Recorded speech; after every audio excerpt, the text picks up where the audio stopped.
বেঁধে দিলে সে আর কে জানে বলো তো। কেন, কি হয়েছে? বেশ তো দুলছে দোলনাটা। হুম, কতটা ঝুলে গিয়েছে, এখন বসতে গেলে মাটিতে লেগে যাচ্ছে। অন্য কেউ এসে চড়ে নাকি আবার?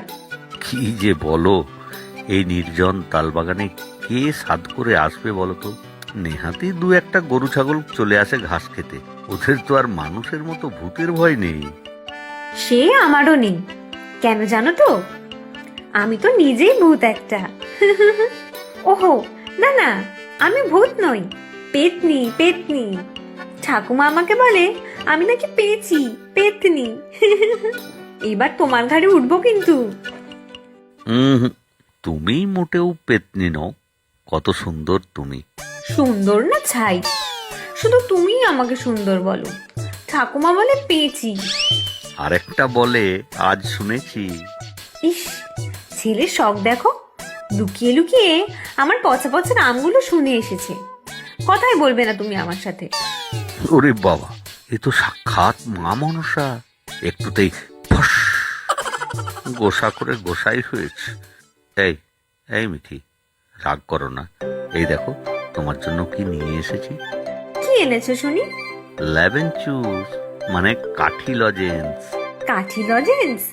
আচ্ছা দাও, তোমাকে মাফ করে দিলাম এবারের মতো। আচ্ছা, ঠাকুমা কি বলছিল আমাকে? হাড় জ্বালানি?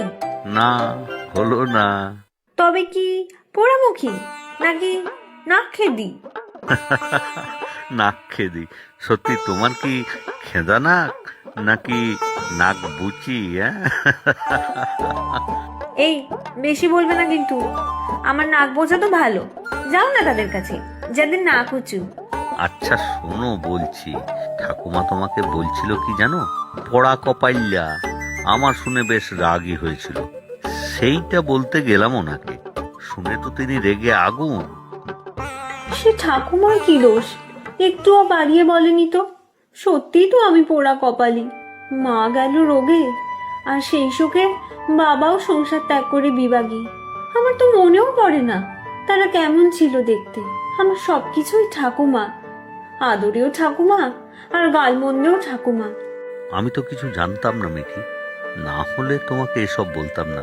তুমি দুঃখ করো না। না, আমি এসব নিয়ে দুঃখ করি না। যাদের মুখই মনে নেই তাদের জন্য আমার দুঃখ করব কেন?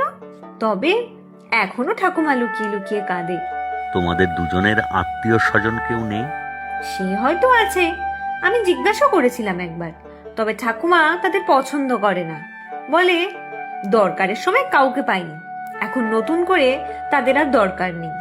তা ঠিক, সবাই যে যার নিজের স্বার্থের পিছে ঘুরে বেড়াচ্ছে। ছাড়ো এসব। আচ্ছা, আমাকে একটা জিনিস দেবে?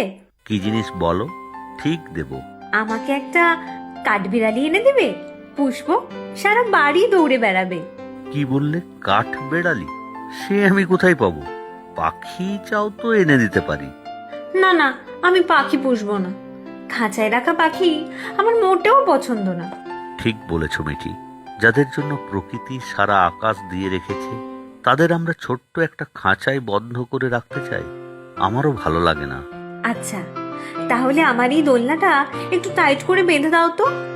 তা দিচ্ছি, তারপর বাড়ি চলো, সন্ধে হয়ে আসছে। তোমার ঠাকুমা এতক্ষণ চিৎকার করে পাড়া মাথায় তুলেছে, দেখো গিয়ে। হ্যাঁ সত্যিই তো, অনেকক্ষণ হয়ে গেল। তার উপরে তুমি আবার কি ঘেঁটে রেখে এসেছো তা কে জানে। সেটা ঠিক, একেবারে ঘেঁটে ঘ করে এসেছি। এখন বাড়ি গিয়ে তোমার ঠাকুমাকে সামলাও গিয়ে। আর শোনো, আমার দিকটাও দেখো একটু।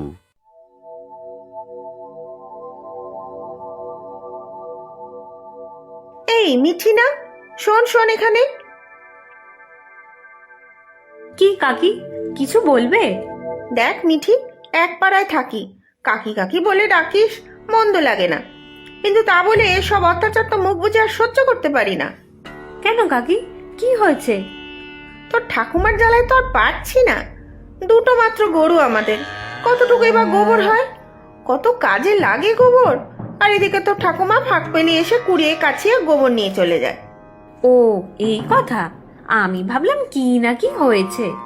কেন, এটাই বা কম কি? তোর ঠাকুমাকে বলে দিস আমার বাড়ি গোবরে যেন হাত না দেয়। আচ্ছা বলে দেবো কাকি। তোর আর কি দোষ, এমন এক মহিলার কাছে মানুষ হতে হয়েছে তোকে। এমন ভাবে বলবে না